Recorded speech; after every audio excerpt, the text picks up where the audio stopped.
Hey you, how you doing? It's Tim Shurr. Welcome back to episode 4 on how to take your health back. And this is an exciting episode because we're going to talk about the beliefs that hold us back and sabotage our results. And if you follow me, you know that I really believe that your beliefs determine everything.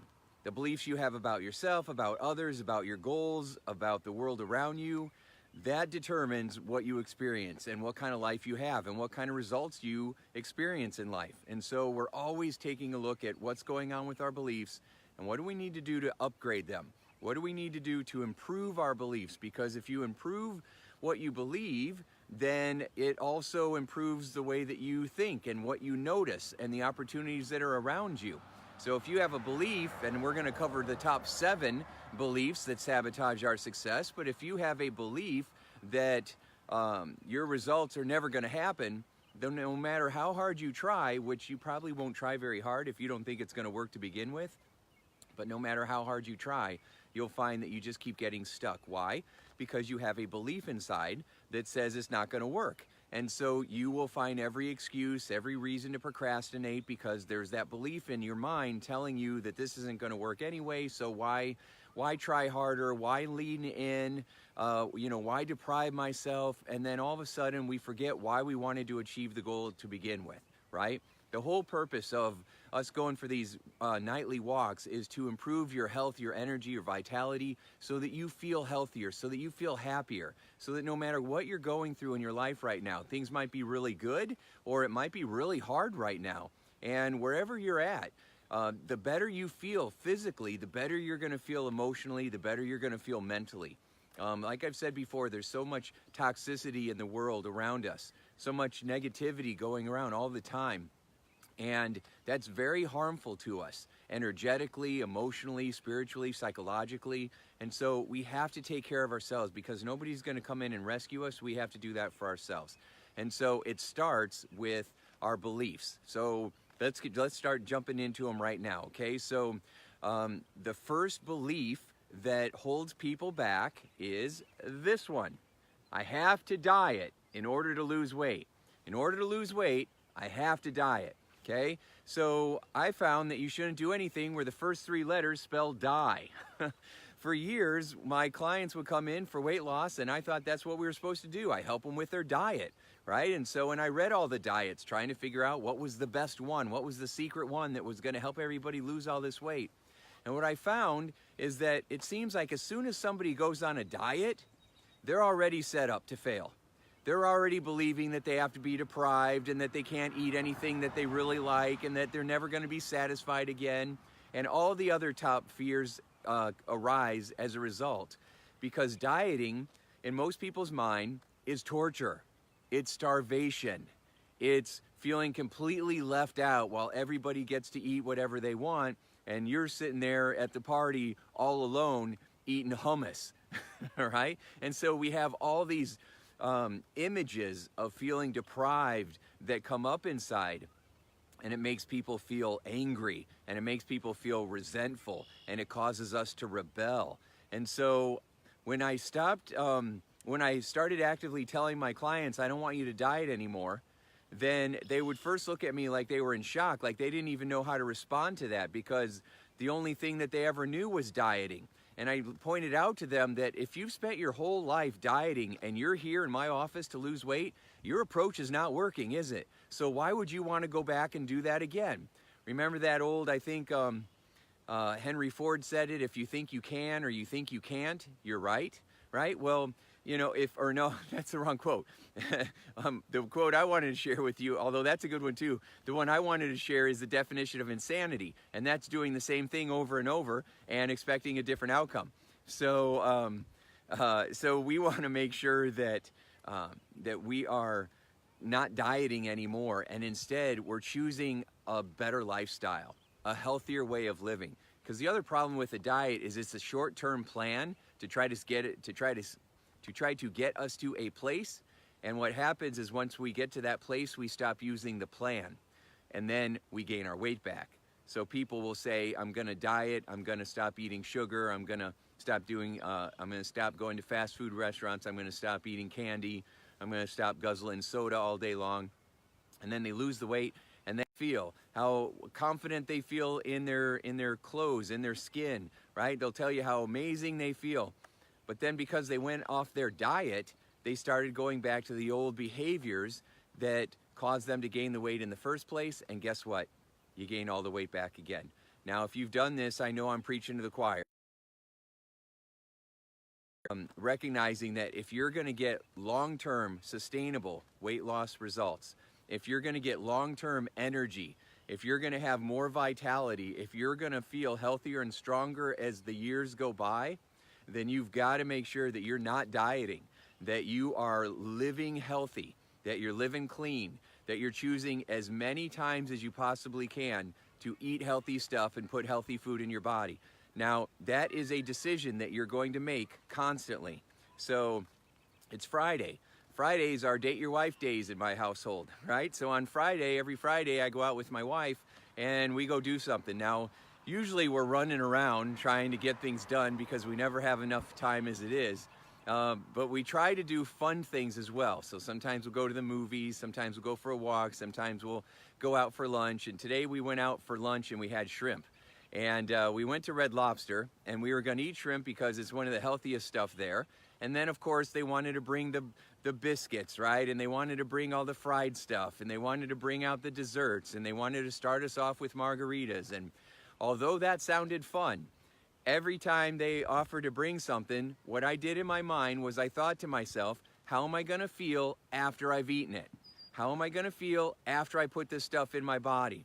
Because you taste it for just a couple of seconds and then you swallow it and then it's in your body. So those cheese cheddar biscuits, they look great and they taste really good while they're in your mouth. But as soon as I swallow all that dough, I don't taste it anymore. And then you know what happens? I get tired. And when I get tired, then I lose my drive. When I lose my drive, I'm not motivated anymore. When I'm not motivated, I don't feel good. And then what I used to do, because I would say, heck yeah, bring me the second basket of biscuits because we ate the first basket waiting for our food to arrive. Then I would say, hey, bring me a Diet Coke. In fact, they offered a Diet Coke and I was like, no thanks. I'll stick to my water, because in the past when I would drink that Diet Coke, it would give me some fake energy for a short period of time. And then all of a sudden I would find myself being more tired. I would feel mentally fogged. And the whole day I would walk around feeling mentally fogged and irritable. The same thing happens with coffee. You just start to feel more irritable and agitated. And so what I do is I always jump ahead. I always think, how am I going to feel 20 minutes from now? How am I going to feel a half hour from now if I do this? And then I realized that that 10 seconds of mouth pleasure isn't worth the whole day of feeling tired and exhausted. And so I'm able to, instead of eating with my taste buds, I eat with my imagination too, which means that I really focus on how is this going to actually make me feel. I find that most of the time when people are struggling with their weight, they are not paying attention to the consequences. They are focusing on how they feel in the moment. And that instant gratification is what keeps sabotaging them, because they get instant gratification for like 10 seconds or 20 seconds or while you're eating, and then you pay for it. And it's not worth it. I don't want to take an aspirin that makes me feel good for 5 minutes and then gives me a migraine for 2 hours. But that's what people do all the time. So we are not going to diet. We are going to have a healthier eating lifestyle, which is just what we do. Drinking more water, being more physically active, taking time for relaxation, making yourself a priority, increasing self-awareness, making better food choices because of how it emotionally and physically makes you feel long-term all the time. That's what we're interested in. And that's why the people that think this way are healthier and thinner and have more energy and have less health problems, because we're thinking of it in this way. We're upgrading our mindset, okay? All right, now I'm switching my note cards here, trying to hold my little selfie stick at the same time. All right, so the second belief that sabotages our ability to get results is we need tons of willpower. I need tons of willpower. And hopefully as I show you this, the words aren't backwards. So I don't know if these words are backwards to you or not, so hopefully they're correct. But what people think is, I gotta have a lot of willpower in order to lose weight. And I find that that is also a sabotage, because our willpower lasts about as long as our cell phone when it says you got like 10% left and then it shuts off, right? And that's how willpower works. You can, just thinking that you have to use willpower uses up your willpower. And so our willpower is not very good because it doesn't last long. There's too much temptation, and what takes over is our emotional programming, right? So if we look at something and it emotionally looks really good to us, that's going to override how we're feeling unless we have trained ourselves, we have emotionally conditioned ourselves to pause and think of something different. Now, we have all had to learn how to do this. It's called maturity, right? I'm sure you've been driving in traffic at some point and thought, you know what? I'm going to smash my car into this other car. Because drivers are crazy, right? And people are rude and people are impatient a lot of times when they're driving and they're beeping the horn and they're cutting people off. And I've had many times where I'm like, you know what? I'm going to just drive them right off the road. And then I'm like, no, I'm not. That's insane. I can't do that. Okay? And so even though the thought comes to mind, I resist because I think of the consequences and I think about what my values are and I think about who I am and what my mission statement is for me. Right? And instead of just reacting based on the, the kid inside of me, the id, as Sigmund Freud would say, the little child inside of me that just wants whatever they want, whenever they want it, we have had to learn to grow up and take charge. And so the same is true for anything else. So when I was out for lunch today and they were offering all these different things, there would have been a time where I would have been like, yes, I'll have those biscuits. Yes, I'll have the Diet Coke. Sure, I'll have that margarita. And then what do you got for dessert, right? And then you just keep going. I thought about having the crab Alfredo that they have there and all that good stuff. And then I would have packed away a couple thousand calories and left the restaurant feeling exhausted. Instead, I had the salad and I had the shrimp, right? And I was eating the healthier stuff with the water with lemon. And I walked out of there feeling energized, and I walked out of there eating probably around 450 or 500 calories and felt much better. Had a great time, really enjoyed myself. I didn't feel like it required that much willpower at all because I had emotionally trained myself to think and feel and behave in this way because it's who I am. I always tell people it's like an identity shift. You don't have to... someone who's a vegetarian, they don't have to talk themselves out of eating a steak because that's not who they are. It doesn't require willpower. They just look at it and they say, no thanks, I'm not interested in that.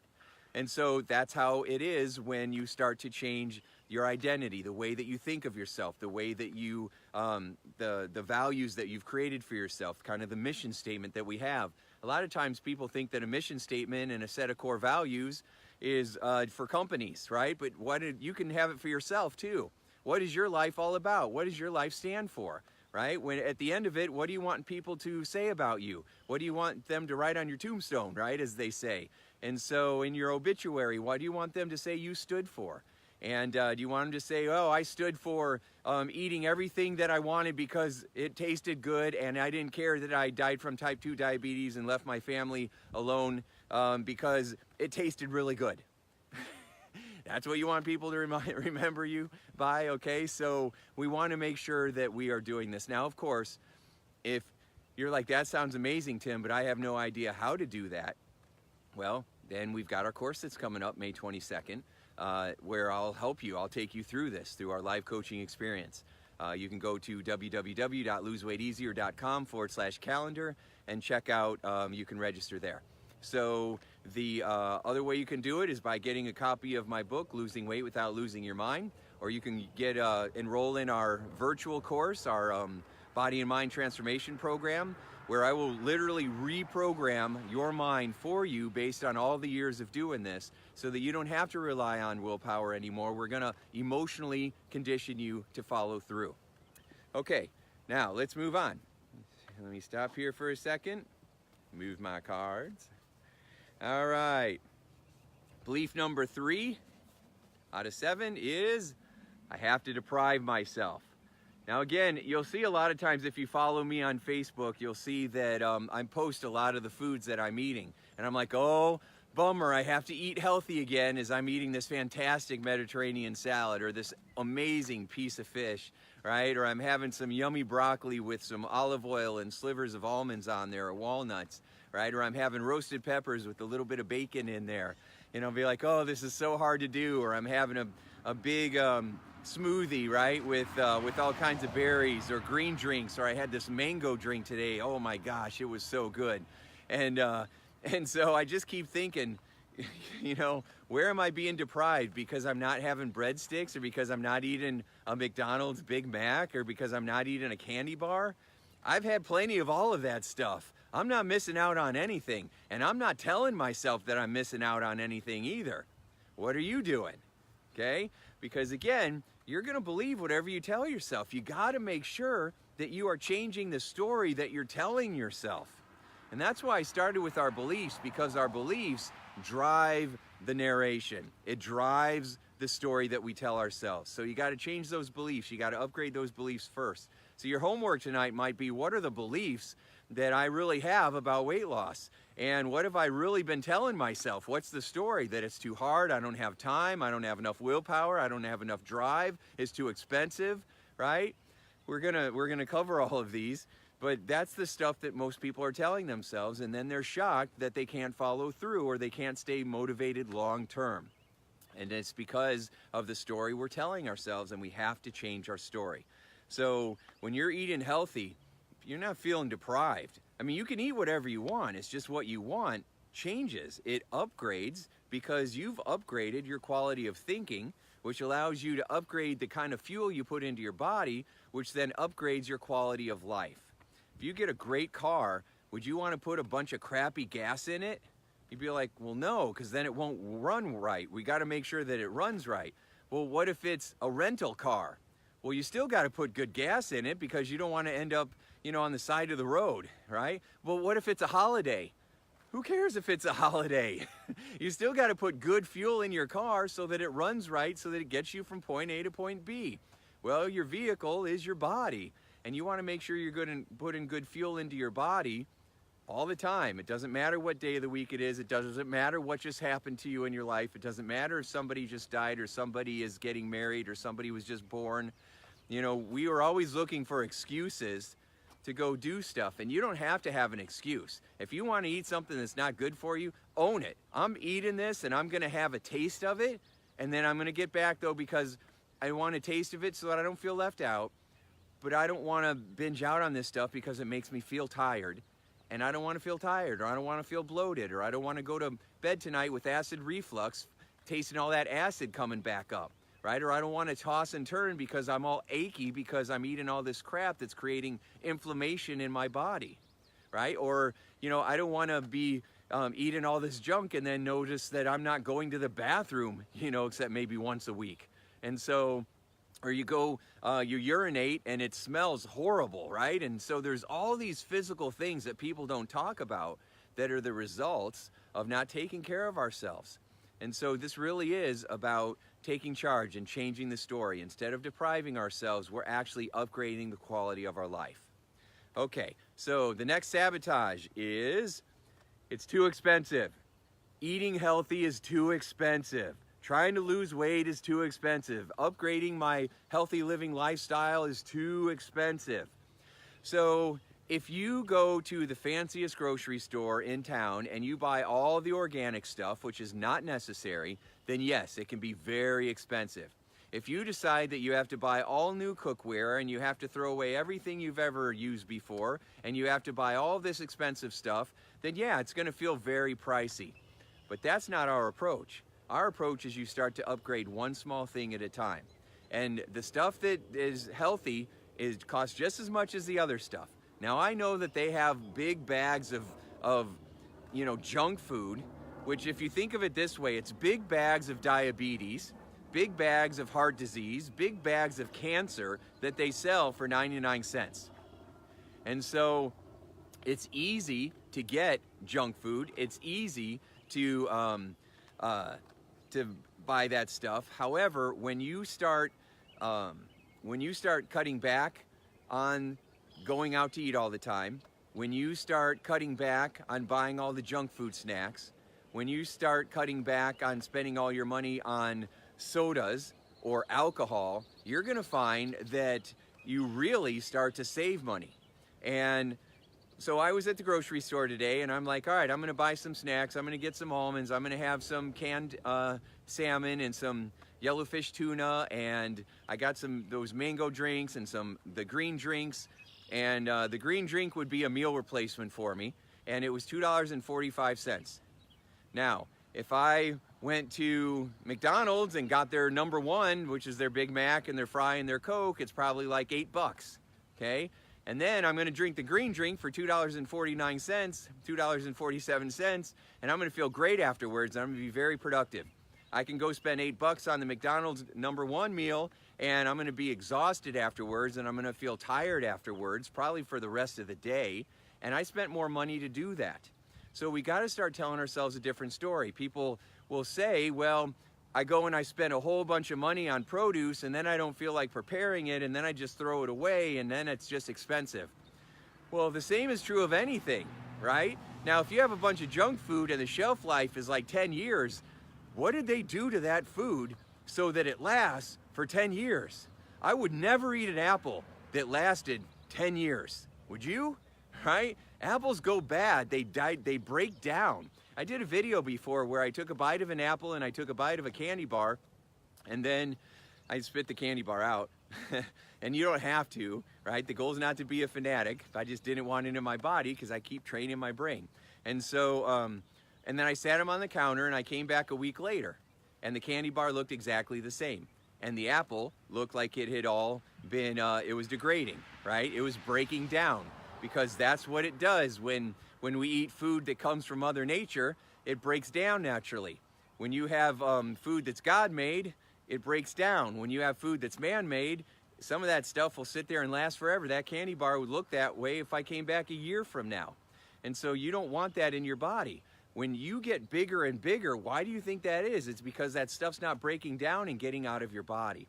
And so you can definitely eat healthier, and you can make it cost effective, right? Just like with anything else. You just switch brands, you just buy some healthier, fresh stuff, you just make sure that you're making big batches at once, and you can keep the price down.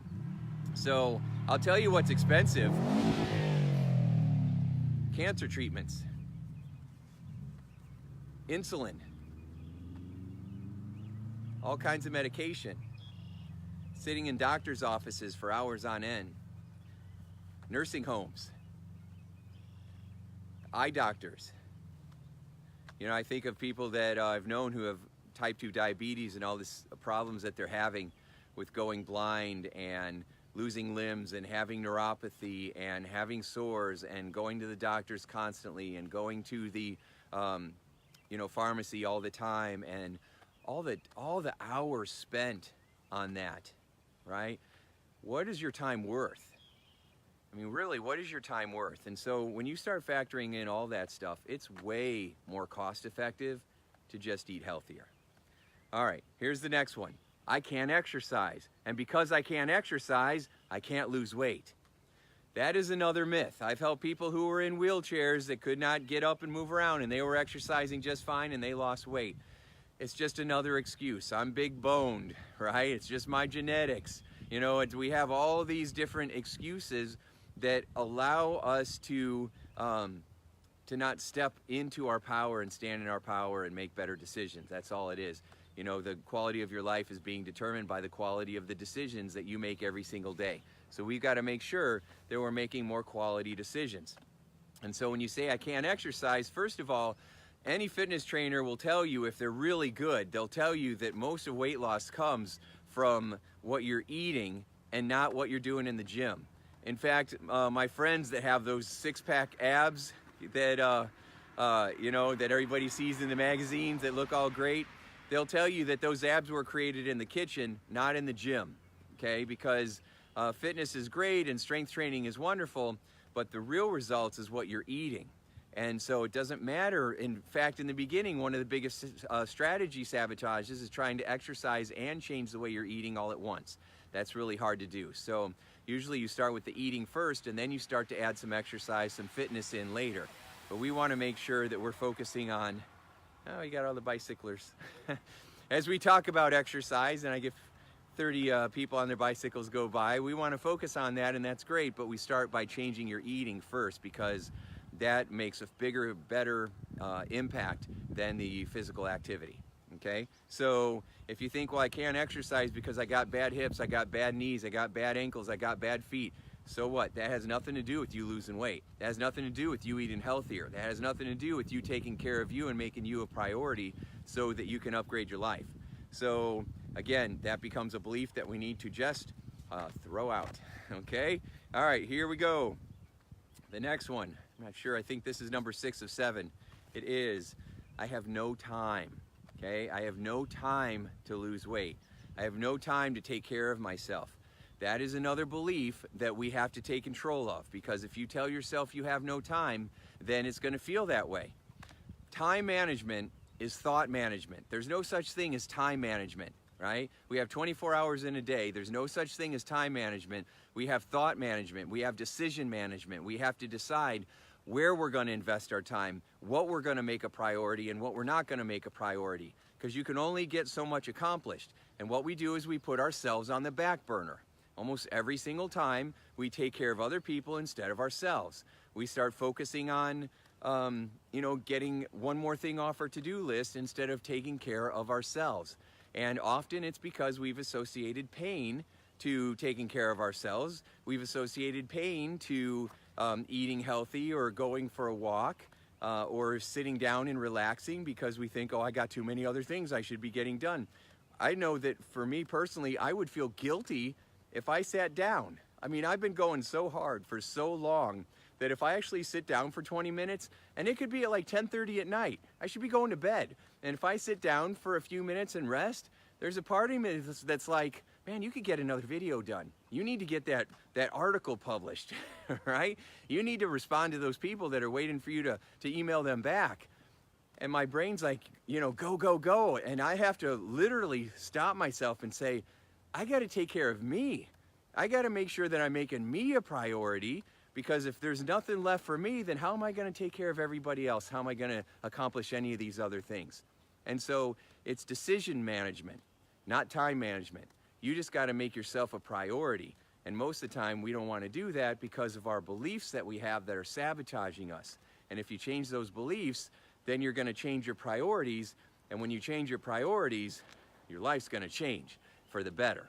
Okay? So we got to make sure that, again, we keep telling ourselves a new story. All right, last card. Dun, dun, dun. Number 7, and this is a big one. I'm not worthy. I'm not worthy. I keep thinking of Garth from Wayne's World. I'm not worthy. I'm not worthy. Okay? This is a big one. And it's one that people don't often talk about. But I've had thousands of people in my office over the last couple of decades saying that I just don't feel worthy of taking care of myself. I don't feel worthy of being able to lose this weight. I don't feel worthy of making myself a priority. I mean, we have so much insecurity in this world. We have so much pain, so much fear that somehow in some way we're not good enough. And as a result, it just throws off our priorities. It throws off our ability to love and care for ourselves, because we just don't feel like we're worth it. And that is the biggest lie of all. That's the biggest mistake of them all, because you are worth it. You're amazing, and you've got to believe in yourself and love yourself and care for yourself. And because if you don't, who's gonna, right? And so we've got to make sure that we're doing this for ourselves. And when we do, it's pretty extraordinary what will happen. And so you just go from I'm not worthy to I am worthy, and I'm going to start acting as if I'm worthy right now. In fact, if I was worthy, what might I start doing differently? If I really believe that I am worthy of investing in my health, investing in my self-confidence, investing in my own happiness, what would I do differently beginning right now? Right? What would I start to improve? And why would it be easier now? Right? Ask yourself better questions. Why would it be easier for me to follow through now, since I believe that I am worthy? Answer that question. And all of a sudden, because you're asking the right question, it's easier to find the right answers. And you'll be like, wow, I never thought of it that way before. And you'll start noticing opportunities that you hadn't noticed. You'll start feeling more excited and more confident. You'll start feeling more worthy, because worthiness isn't just something that you say, I'm worthy, I'm not worthy. It's really the actions that go back it up, right? It's the actions behind it. So if you start acting as if you are worthy, then you will start feeling it. And then one day you'll realize the only one who's determining whether you're worthy or not is you. And so if that's the case, then what are you waiting for? You are worthy, okay? You are now blessed. Hey, you are worthy. So now, just start behaving in a way that makes you feel it. And over time, you will believe it because it's who you have become, right? I didn't feel like I was worthy in the beginning. And, I didn't feel like I was good enough in the beginning. I felt like I had too many problems with me. And I have worked real hard over the years to love and accept myself no matter what, right? To encourage myself and keep myself going. And it's the only way that I've been able to overcome the obstacles that I've had in my life. It's the only way that I keep going and I keep playing at a bigger level, is because I keep figuring out new ways for how to make myself feel worthy and loved and cared for and appreciated. And the more love and respect I give to myself, the more love and respect I attract from others. And then I feel that love and respect, and then I share it with others and make other people, or help other people to feel loved and respected by how I treat them. And then that makes them feel good, and then they feel it and they pass it along, and that's an awesome system, right? And so even for us going for these walks, every night over the next couple of weeks, it's so that we get to hang out and respect one another and care for one another and inspire one another and help each other. And through that, magic happens. Everything starts to upgrade and you start to feel happier and healthier. So, all right, we have reached the end of our walk for this evening. So those are the 7 beliefs that sabotage our weight loss success. So your homework for tonight is to write down these beliefs, go through the video, write down the beliefs, figure out which ones have been holding you back. Maybe it was one in particular, maybe it was all of them, and then start to say, what would I rather believe starting right now? And when you do that, then you're going to find that your results this week are going to be a sure success. So thanks so much for watching, and I'll see you tomorrow night for our walk. It's going to be a lot of fun. Yeah, thanks for taking this walk. I really appreciate you, and we'll see you soon. Bye. Happy Friday.